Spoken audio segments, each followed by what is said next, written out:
नमस्ते दोस्तों, आज की इस कहानी में आपका स्वागत है। मेरी जिंदगी का सबसे बड़ा दुख यह था कि मैं मां नहीं बन पा रही थी। जब भी मैं गर्भवती होती 6 महीने बाद ही मेरा बच्चा गिर जाता। इस त्रासदी को मैंने बार बार झेला था।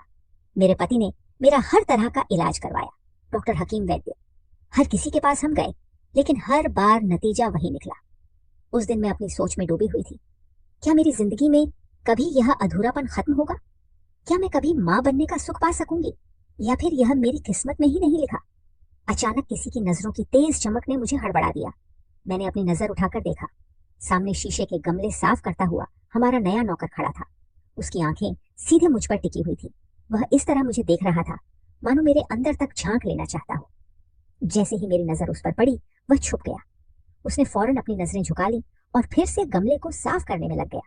लेकिन उसकी आंखों में जो कुछ था वह मुझे बेचैन कर गया। क्या वह मेरी तकलीफ को समझ गया था, या फिर उसने सिर्फ यूं ही देख लिया था? कुछ दिन पहले ही हमारा पुराना नौकर काम छोड़कर चला गया था और उसके बाद मेरे पति ने नया नौकर रखा था।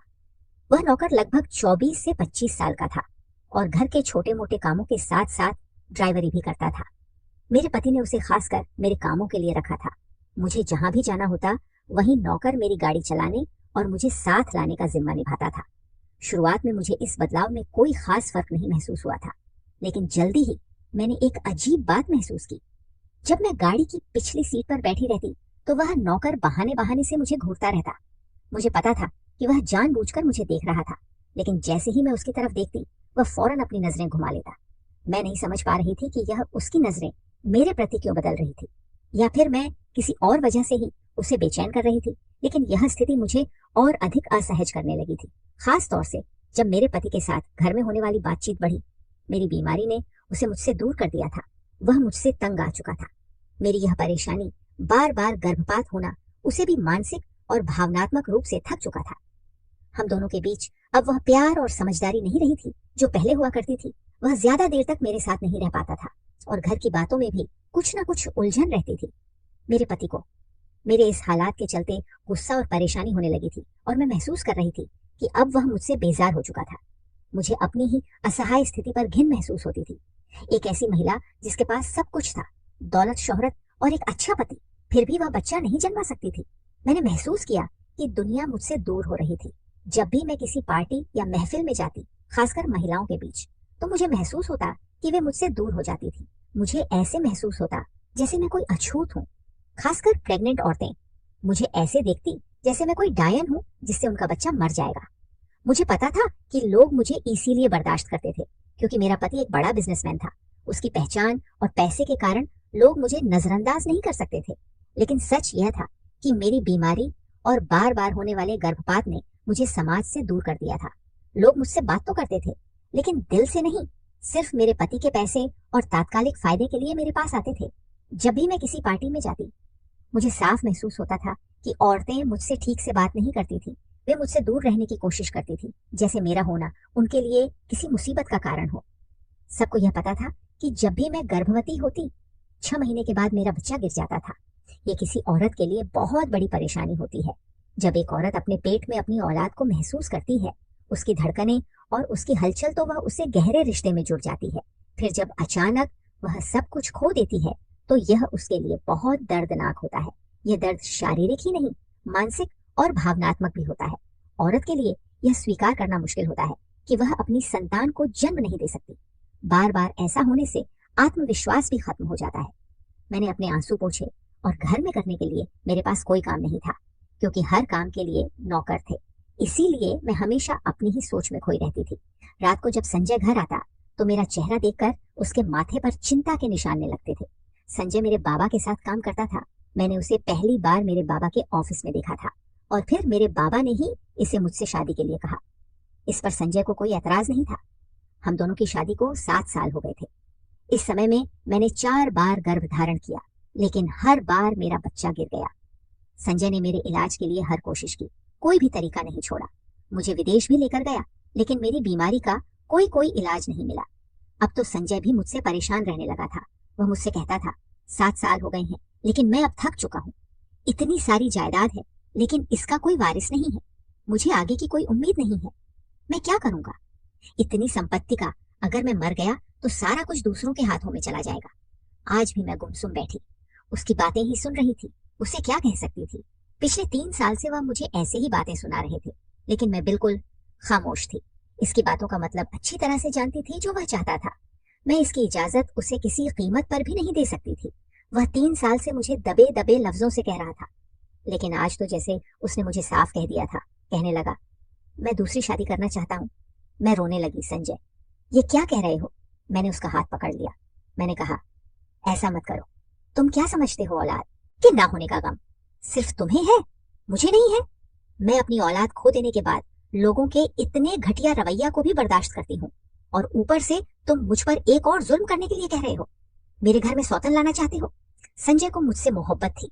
शायद यही वजह थी कि पिछले 7 सालों से वह मुझे यह बात कहते हुए कतरा ही रहा था। लेकिन वह था तो एक आदमी ही, और वह कुछ भी कर सकता था। मैं अपने घर में किसी भी दूसरी औरत को बर्दाश्त नहीं कर सकती थी, ना ही अपना पति किसी के साथ बांट सकती थी। मुझे बस इसी बात का डर था। वह कहने लगा कि तुम औरतों के पास यह प्लस पॉइंट है कि जरा सी बात पर रोकर अपना दिल का बोझ हल्का कर लेती हो। लेकिन बताओ मैं क्या करूं? मुझे औलाद चाहिए, वह भी हर हाल में। मैंने अगर और साल बर्बाद कर दिए तो और मुश्किल हो जाएगी। मैंने कहा, संजय, तुमने जैसा चाहा मेरा इलाज करवा दे रहे हो, अभी जो चाहे कर लो। मैंने कभी इनकार तो नहीं किया, लेकिन मुझे इस तकलीफ में मत डालो। इस बार उन्होंने अपना हाथ मेरे दोनों हाथों से खींचा और उठकर बाहर चले गए। मैं पूरी रात रोती रही। सुबह मेरी आंखें बहुत ज्यादा सूजी हुई थी। संजय मेरे उठने से पहले ही जा चुके थे। मैं कमरे से बाहर आई तो नौकर मुझे नाश्ते का पूछने लगी। मैंने कहा, मुझे कुछ नहीं खाना, बस एक कप चाय दे दो। मैं हॉल के सोफे पर ही बैठ गई थी, जहां वह नौकर शीशे की टेबल और गमले को कपड़े से साफ कर रहा था, और मेरी आंखें देखकर कहने लगा कि आपको कोई मसला है, आपके साथ कोई परेशानी है, आप क्यों हर वक्त इतनी उदास रहती हैं? मैंने अजीब अंदाज से उसे देखा। मैंने कहा, अपने काम से काम रखो। मैं कैसी हूँ कैसे नहीं, तुम्हें कोई जरूरत नहीं है इस बात में इंटरेस्ट लेने की। उसने अपने कंधे उचका और गहरी सांस ली। दोबारा से गमला साफ करने लगा। नौकर ने मेरे सामने चाय का कप रख दिया और फिर चले गए। मैंने चाय का कप पकड़ा और पीने लगी। तभी वह कहने लगा, आप किसी से अपना गम बता दें तो हो सकता है ना आपकी परेशानी दूर हो जाए। उसकी यह बात मुझे चौंक आ गई। मुझे हैरानी हुई कि वह कैसे जानता था कि मुझे क्या परेशानी है, जबकि उसे तो अभी 1 महीना ही हुआ था। घर में काम करने आए। फिर मैंने सोचा कि शायद घर में इतने सारे नौकर ना रानियां हैं, किसी ने मुझे लेकर बात की होगी। फिर एक और ख्याल आया कि हो सकता है यह किसी पीर फकीर को जानता हो जो मेरी परेशानी का हल कर सकता है। मैंने उससे कहा, इधर आओ, जरा मेरी बात सुनो। मेरा यह कहना था कि शायद वह पहले से ही इस बात के इंतजार में था। फौरन ही उसने सफाई वाला कपड़ा एक तरफ रखा और मेरे पास जमीन पर आकर बैठ गया। मैंने हैरान होकर उससे पूछा, तुम्हें कैसे पता कि मुझे क्या परेशानी है और मैं क्यों इतनी उदास और परेशान रहती हूँ? मेरी बात सुनकर वह थोड़ी देर चुप रहा। फिर उसने धीरे से कहा, पता चल जाता है मुझे।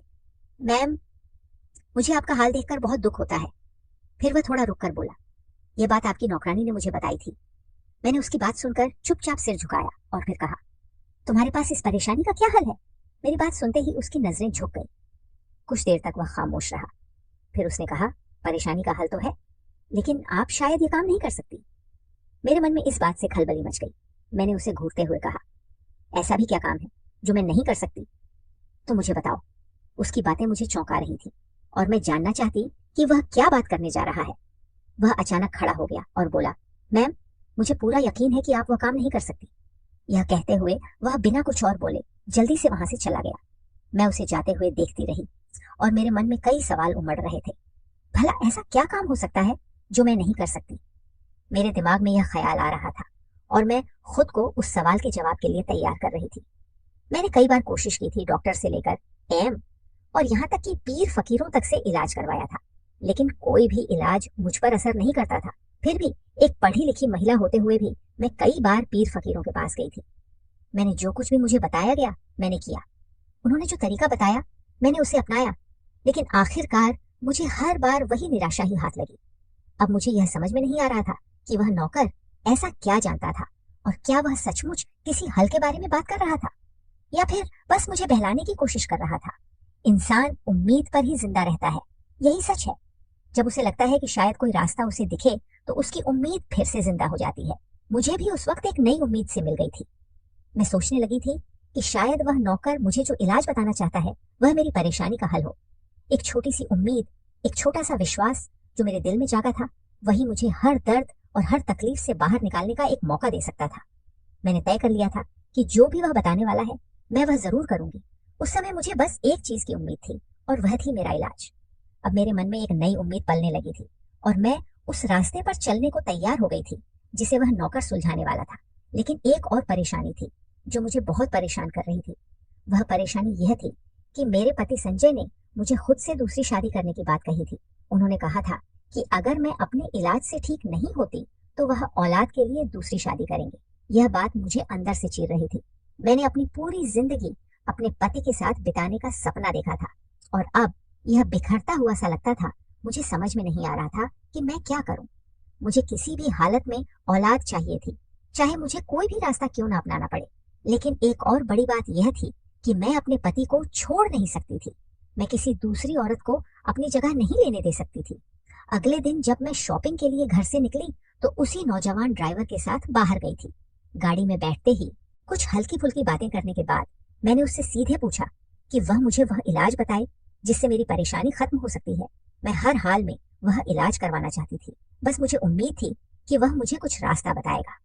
वह थोड़ी देर तक चुप रहा, फिर उसने कहा, मैम, मैंने आपको पहले ही कहा है कि यह आपके बस का काम नहीं है। औरतें हर काम नहीं कर सकती। मैंने एक बार फिर से उसे यकीन दिलाया। क्या यह इलाज 100% मुझे औलाद दे सकता है? वह झिल करते हुए बोला, हाँ बिल्कुल हो सकता है, और इस पर तो मैं शर्त भी लगा सकता हूँ। उसकी बातों में ऐसा भरोसा था कि मैं सोचने लगी शायद यह सच हो। मैंने पूछा, क्या कोई बाबा है या कोई डॉक्टर या हकीम जो इसका इलाज करता हो? वह हंसते हुए बोला, नहीं, इन तीनों में से कोई भी नहीं। तुम इन तीनों के पास पहले ही जा चुकी हो और खाली हाथ लौटी हो। मेरे दिमाग में एक ही सवाल था, तो फिर यह इलाज किसके पास है? उसकी बातों से ऐसा लग रहा था जैसे वह मुझसे कुछ छुपा रहा हो। मैंने उसे बार बार पूछा कि वह मुझे आखिर वह इलाज बताता क्यों नहीं, लेकिन वह बार बार मेरी बात को टाल गया, जैसे उसे किसी से डर हो। जितना मैं उसे दबाव डालकर जानने की कोशिश करती, उतना ही वह मुझे टालने की कोशिश करता। उसकी चुप्पी और घबराहट से मुझे यह महसूस हो रहा था कि यह कोई साधारण इलाज नहीं है, कुछ तो अलग है। अब तो मैं दिन रात बस यही सोचती रहती कि वह मुझे किसी तरह से इलाज के बारे में बताए ताकि मेरा घर भी टूटने से बच जाए। आजकल मैंने देखा था कि संजय मुझे बिल्कुल भी बात नहीं कर रहा था।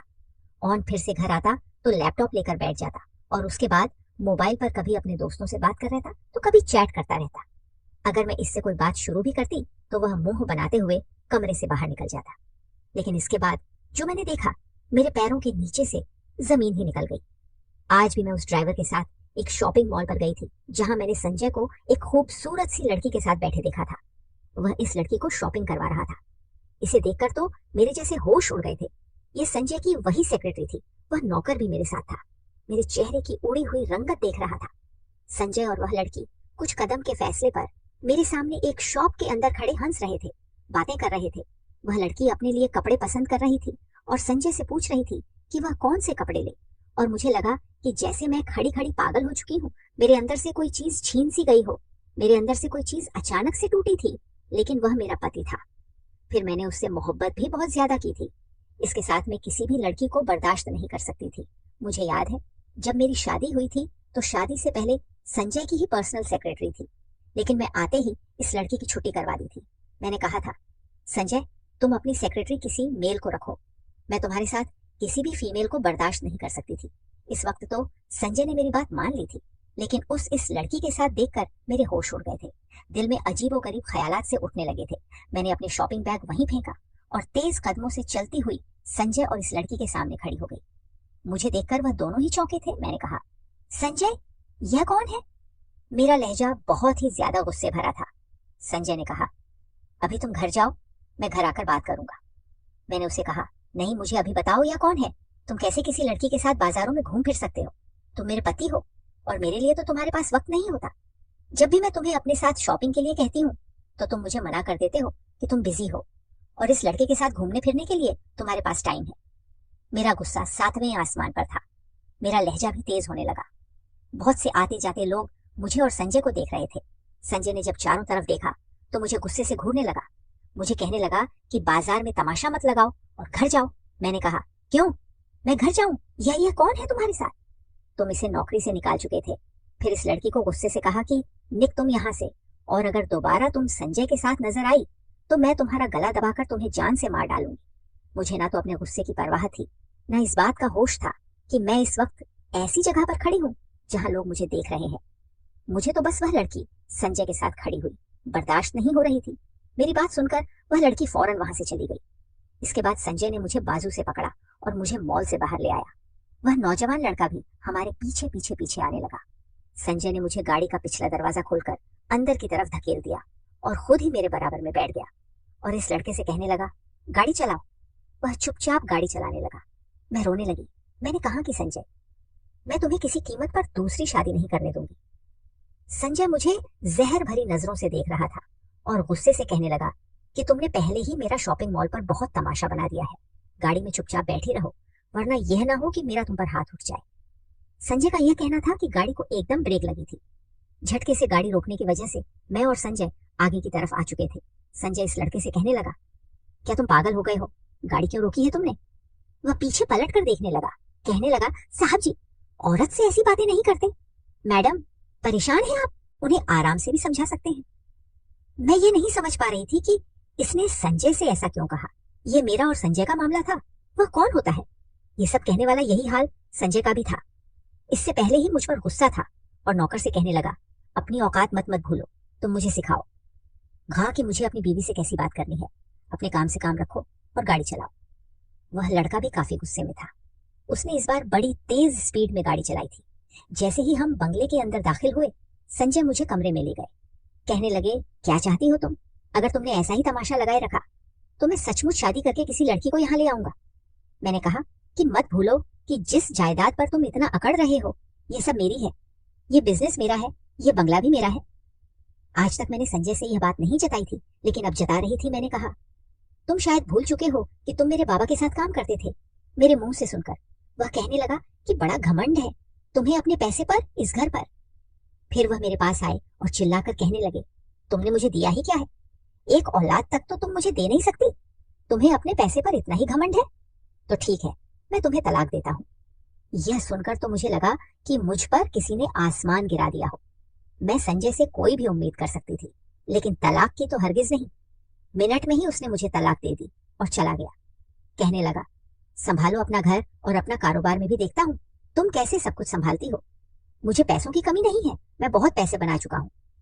यह कहकर वह घर से निकल गया और मैं यूं खड़ी थी जैसे कोई पत्थर की मूरत हो। मुझे सदमा ही बर्दाश्त नहीं हुआ। मैं वहीं गिर के बेहोश हो गई। जब मुझे होश आया तो मैं अपने बेड पर लेटी थी और डॉक्टर मुझे चेक कर रहे थे। वह नौकर और घर की नौकरानी भी मेरे कमरे में मौजूद थे। डॉक्टर ने मुझे होश में देखा तो पूछने लगे कि आपको क्या हुआ था। मैं इसे क्या बताती कि मैं क्या खो चुकी थी। मैंने कोई जवाब नहीं दिया। डैड कुछ दवाई लिखकर कहने लगे कि यह दवाई मंगा लो, आप ठीक हो जाएगी। डॉक्टर घर से जा चुके थे। इस लड़के ने इस घर की नौकरानी से कहा कि मैडम के लिए फ्रेश जूस लेकर आओ। वह नौकरानी भी कमरे से बाहर निकल गई। वह लड़का चलता हुआ मेरे पास आ गया। कहने लगा, मुझे पता है आप बहुत बड़े सदमे से गुजर रही हैं। यह बात सुनकर मैंने हैरत से उसकी तरफ देखा था। वह कैसे जानता था? क्योंकि जो बातें संजय ने मुझे कही थी वह कमरे में कही थी। मैंने उन्हें कहा कि तुम यह सब कैसे जानते हो? मेरा लहजा बिल्कुल टूटा हुआ सा था। कहने लगा कि मुझे आपकी फिक्र थी, इसलिए मैं लच में आ गया था और आपके कमरे के पास खड़ा हो गया था, क्योंकि साहिब जी भी गुस्से में थे और आप भी। मुझे डर था कि साहब जी कहीं आप पर हाथ ना उठाए, इसलिए आपके बीच होने वाली बातें मैं सुन चुका था। मैं रोने लगी। मैंने कहा, अगर मेरी औलाद होती तो संजय मुझे कभी ना छोड़ता। वह कहने लगा कि अगर आप इलाज कराए तो आपको औलाद हो सकती है। मैंने कहा, अब मैं क्या करूंगी? कैसे इलाज करवाऊंगी और किसके पास जाऊंगी? संजय ने तो मुझे तलाक दे दिया है। वह थोड़ी देर चुप रहा, फिर उसने कहा, आप मुझसे शादी कर लें, आपको आपके हर सवाल का जवाब मिल जाएगा और औलाद भी मिल जाएगी। यह सुनकर मैं हैरान रह गई। पहले जब मैंने उससे इलाज के बारे में पूछा था तो वह हमेशा इनकार करता रहा था। अब जब संजय ने मुझे तलाक दे दिया है तो वह कह रहा था कि अगर मैं उससे शादी कर लूं तो मुझे औलाद भी हो जाएगी। मेरे सिर में उसकी बातों का गूंजने लगा था। क्या यह सच हो सकता था? मेरी पूरी दुनिया जैसे उलझ सी गई थी। मैंने उसे कमरे से बाहर भेज दिया, लेकिन पूरा दिन यही सोचते हुए बीत गया कि क्या यह सही होगा। अगर मैं उसकी बात मान लूं तो क्या मुझे औलाद मिल सकती है? गुस्से में आकर संजय ने मुझे तलाक दे दिया था, लेकिन अगर यह लड़का सही में मुझे औलाद दे सकता है तो शायद कोई हर्ज नहीं होगा। अगर मुझे औलाद मिल गई तो मैं उससे तलाक ले लूंगी और फिर से संजय से शादी कर लूंगी। संजय को भी तो सिर्फ औलाद चाहिए थी, और अगर वह मुझे मिल जाती तो वह मुझे अपना लेंगे। क्योंकि उनकी चाहत वही थी। लेकिन इस सब के बीच मुझे एक सवाल परेशान कर रहा था। क्या मुझे सच में इस लड़के पर भरोसा करना चाहिए और उसकी शर्त माननी चाहिए? मैंने इस नौकर से कहा। मुझे तुमसे शादी करने में कोई दिक्कत नहीं है। यह सुनकर वह खुशी से झूम उठा। उसी शाम मेरी शादी सोहन से हो गई थी, जिसका नाम आज मुझे पहली बार पता चला।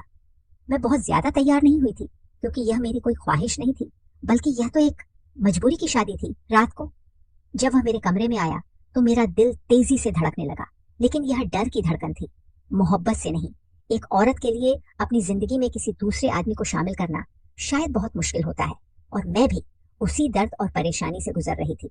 बस वह अपना हक मुझसे सुन चुका था और मुझे उस रात सब कुछ अजनबी सा महसूस हो रहा था। लेकिन हैरत तब हुई जब 1 महीने बाद ही मुझे एहसास हुआ कि मैं प्रेग्नेंट हूँ। यह मेरे लिए खुशखबरी थी, लेकिन फिर वही डर सता रहा था कि कहीं 6 महीने बाद फिर से मेरा बच्चा गिर ना जाए, जैसा हमेशा होता आया था। लेकिन इस बार ऐसा नहीं हुआ। मैंने एक बेटे को जन्म दिया। मैं बहुत खुश थी, लेकिन फिर से वही सवाल मेरे दिमाग में चलने लगे थे। आखिर उसने मुझसे ऐसा क्या किया कि इस बार मुझे एक जिंदा बच्चा हुआ है? क्या यह उसकी कोई किसी तरह की चाल थी? क्या मुझे इस बात पर यकीन करना चाहिए कि सोहन ने सच में कुछ किया था, या फिर यह सिर्फ एक इत्तेफाक था? मैंने सोहन से इस बात का जिक्र किया तो वह मुस्कुराकर कहने लगा, आपको औलाद चाहिए थी, वह मिल गई है, तो फिर क्यों परेशान हो रही है? उसकी बातें सुनकर मेरा दिल और भी ज्यादा उलझन में पड़ गया। मैंने फिर कहा, ऐसा करो, मुझे तलाक दे दो, मैं तुम्हारे साथ नहीं रहना चाहती हूँ। यह सुनकर उसने मुझे बड़े गुस्से से देखा। मैंने फिर कहा, मैं संजय से मोहब्बत करती हूँ। मैंने तुमसे सिर्फ औलाद के लिए शादी की थी। मैं देखना चाहती थी कि क्या वाकई तुमसे शादी करने से मुझे औलाद हो जाएगी, क्या मैं माँ बन सकती हूँ या नहीं। और अब मैं माँ बन गई हूँ। अब मुझे तुम्हारे साथ नहीं रहना है। वह मुझे बड़े गुस्से से देखता रहा, फिर बोला, जिस धोखेबाज के साथ आप रह रही थी वह खुद ही आपसे नहीं चाहता था। हर 6 महीने बाद वह आपको ऐसी दवा देता था जिससे आपका बच्चा खत्म हो जाए।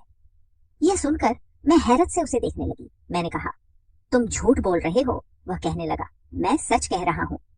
आपके पति ने आपसे सिर्फ पैसों के लालच में शादी की थी। उनके पास जरिया कम था और वह एक कामयाब बिजनेसमैन बनना चाहते थे, लेकिन आपको वह सिर्फ एक साधन की तरह इस्तेमाल कर रहे थे। वह आपसे मोहब्बत नहीं करते थे। मोहब्बत तो उस लड़की से करते थे जिसे आपने मॉल में उनके साथ देखा था। आपके पति ने सिर्फ आपके पैसे का इस्तेमाल किया है और इस पैसे से उन्होंने ठीक ठाक रकम इकट्ठी कर ली है। आपको ना तो औलाद चाहिए थी और ना ही आपका साथ चाहिए था। उसकी बातें मेरे लिए एक झटका जैसी थी। मैं पूरी तरह से हिल चुकी थी, क्योंकि जो कुछ भी उसने कहा वो बहुत चौंकाने वाला था। मुझे यकीन नहीं हो रहा था कि जो इंसान में अपने साथ था वह इतना झूठा और बेरहम हो सकता है। उसने मुझे फोन थमा दिया जिसमें एक वीडियो थी। वीडियो में अजय फोन पर उस लड़की से बातें कर रहा था और वह कह रहा था, अब मैं कामयाब हो गया हूँ। मेरे पास इतनी दौलत है कि अब ना तो मुझे तुम्हारी जरूरत है और ना ही तुम्हारे किसी एहसान की। सोहन कहने लगा, यह सब बातें मैंने जब भी यहाँ नौकरी शुरू की थी तब सुनी थी, इसलिए मुझे आपसे हमदर्दी हो गई थी। कब यह हमदर्दी प्यार में बदल गई मुझे खुद भी नहीं पता। आप बिल्कुल ठीक कह रहे हैं, आपका पति ही आपके साथ वफादार नहीं था। अब क्या आप इस आदमी के साथ रहना चाहती हैं? सोहन यह कहकर कमरे से बाहर चला गया। मैं उसकी बातों पर सोचने लगी और फिर महसूस किया कि मेरी जिंदगी में अब कुछ बदलाव आ गया था। अब मैं उसी के साथ रहने लगी थी, क्योंकि जो आदमी मेरे साथ जबरदस्ती नहीं रहना चाहता था उसके साथ रहने का कोई फायदा नहीं था। मेरे लिए यह फैसला आसान नहीं था, लेकिन जब इंसान खुद को नजरअंदाज कर चुका हो तो उसे किसी और के साथ रहकर अपना जीवन फिर से संजीवनी देना सबसे सही रास्ता लगता है। सोहन ने मुझे समझा, मुझे सहारा दिया और अब मैंने महसूस किया कि शायद मेरे लिए यही सही था। कहानी का यह मोड़ मेरे लिए एक बड़ी शिक्षा लेकर आया। मैंने सीखा कि हमें कभी भी अपने आत्मसम्मान और खुशियों को दूसरों की उम्मीदों पर नहीं छोड़ना चाहिए। हम अपनी जिंदगी के फैसले खुद लें, क्योंकि सिर्फ हम ही जानते हैं कि हमें क्या चाहिए और हमारे लिए क्या सही है। जब मैं संजय से प्यार करती थी तब मैंने अपनी पहचान को खो दिया था। मैं सोचती थी कि अगर मैं औलाद पैदा कर सकती हूँ तो सब ठीक हो जाएगा, लेकिन मैंने महसूस किया कि खुद के लिए जीने का मतलब किसी को साबित करने का नहीं होता, बल्कि खुद से प्यार करने का होता है। सोहन से शादी करने के बाद मुझे यह समझ में आया कि किसी के साथ रहने का मतलब यह नहीं होता कि हमें अपनी जिंदगी के बाकी हिस्सों को समझौते के रूप में जीना पड़े। हमें अपने हक में फैसले लेने का अधिकार होता है और हमें उन फैसलों पर अडिग रहना चाहिए जो हमारी खुशियों के लिए बेहतर हो। मैंने यह भी सीखा कि किसी के साथ धोखा खा जाने का मतलब यह नहीं होता कि हम अपनी पूरी जिंदगी किसी के साथ बर्बाद कर दें। हमें अपने आत्मसम्मान को हमेशा प्राथमिकता देनी चाहिए और जब कोई रिश्ते में नहीं रहना चाहता तो हमें उसे छोड़ने का साहस जुटाना चाहिए। यह कहानी मुझे यह भी सिखाती है कि जीवन में संघर्ष और परेशानी से निकलने के बाद हमें अपने आपको पहले से ज्यादा प्यार करना चाहिए। यह खुद से प्यार करने का समय होता है और यही वह बिंदु होता है जहां हम अपनी खुशियों को खोज सकते हैं। तो दोस्तों, आपको यह कहानी कैसी लगी कमेंट करके जरूर बताएं। अगर आपको यह कहानी पसंद आई हो तो इसे लाइक करें और अपने दोस्तों के साथ शेयर करें। आगे भी ऐसी ही रोमांचक कहानियों के लिए हमारे चैनल को सब्सक्राइब करें और बेल आइकन दबाना ना भूलें ताकि आप हमारी कोई भी कहानी मिस ना करें। धन्यवाद।